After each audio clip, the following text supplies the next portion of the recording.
Mga kakusina, gusto mo ba ng simple pero malapot at malinamnam na apritadang manok? Ito na ang perfect recipe para sa iyo.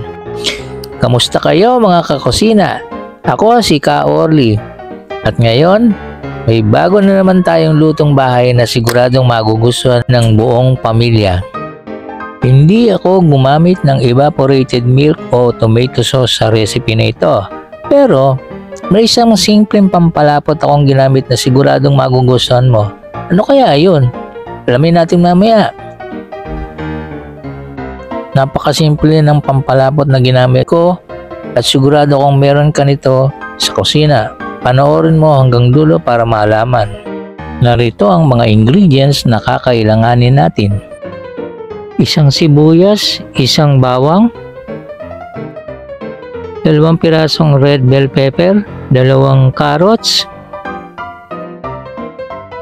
2 medium na patatas, 4 na pirasong hotdog, hiniwa ko na,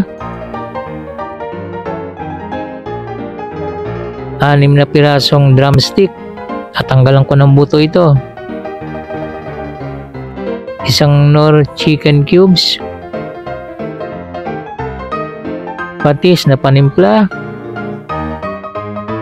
at isang Mamasitas Menudo Afritada Mix. Yan po ang lahat ng mga gagamitin natin.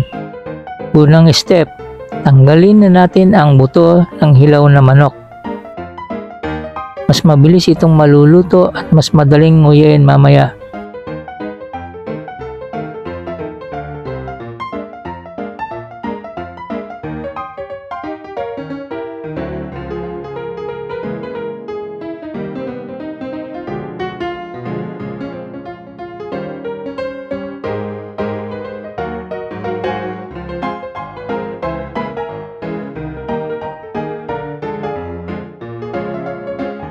Matapos na tanggalin ang buto ng mga drumstick, ay isunod ang mga ginayat na carrots. Bagyang lutuin ito sandali upang huwag madurog pag nilagyan nito ng sabaw. Hanguin at isunod ang ginayat na mga patatas. Sandali ding lutuin ito upang huwag din siyang lumambot kapag nilagyan ng sabaw.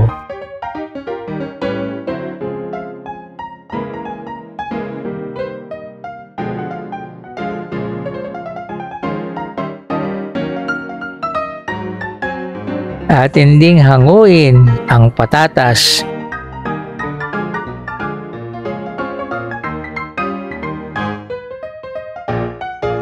Isunod naman ang mga drumstick na tinanggalan ng buto upang madaling nguyain kapag naluto.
Hanguin din.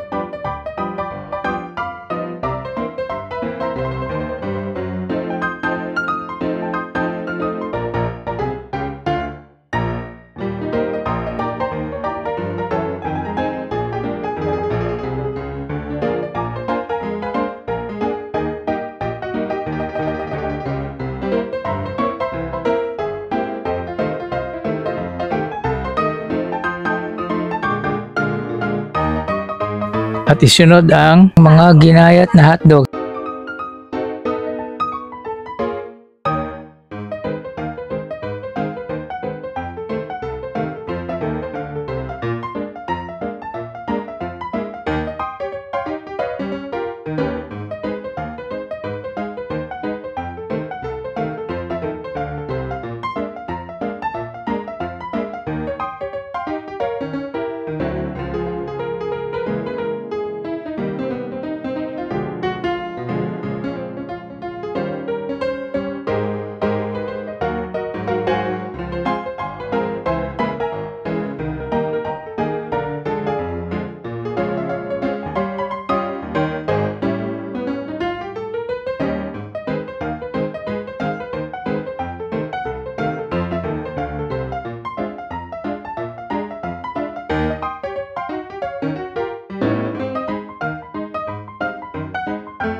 Igisa ang bawang at ang sibuyas.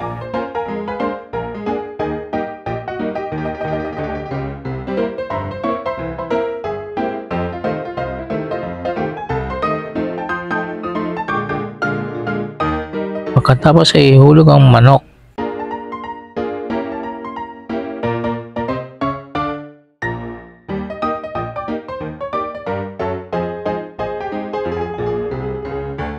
Ang carrots.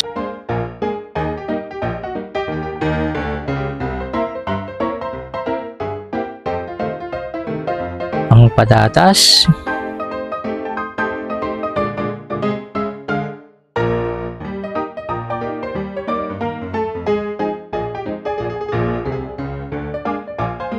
At ang hotdog.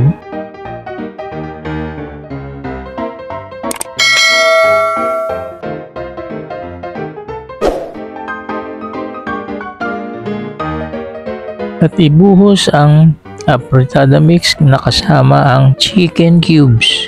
Ito ang magiging sabaw niya. Takpan at lutuin ng mga 30 minuto para lumambot.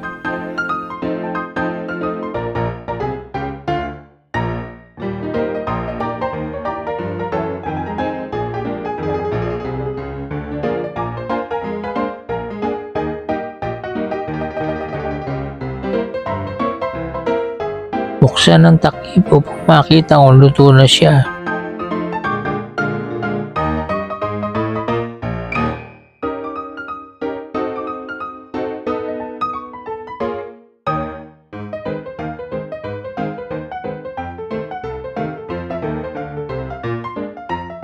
Maglagay muna tayo ng 1 kutsarang patis para magkaroon siya ng lasa. Taktakan din ng kaunting paminta.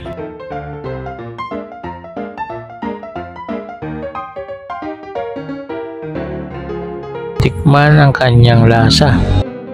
Medyo maalat. Maglagay tayo ng asukal. 1 kutsarita lang ng asukal para labanan lang yung alat niya.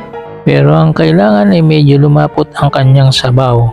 Kaya lalagyan ko siya ng cornstarch o slurry. Ilagay na natin ang slurry dahan-dahan para matansya natin ang lapot niya.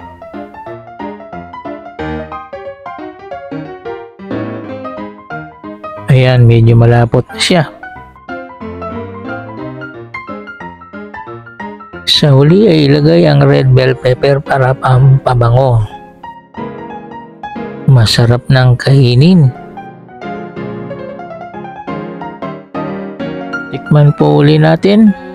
Yes, okay na siya. Nakakalimutan ko i-check kung malambot na yung chicken. Ayun, malambot na.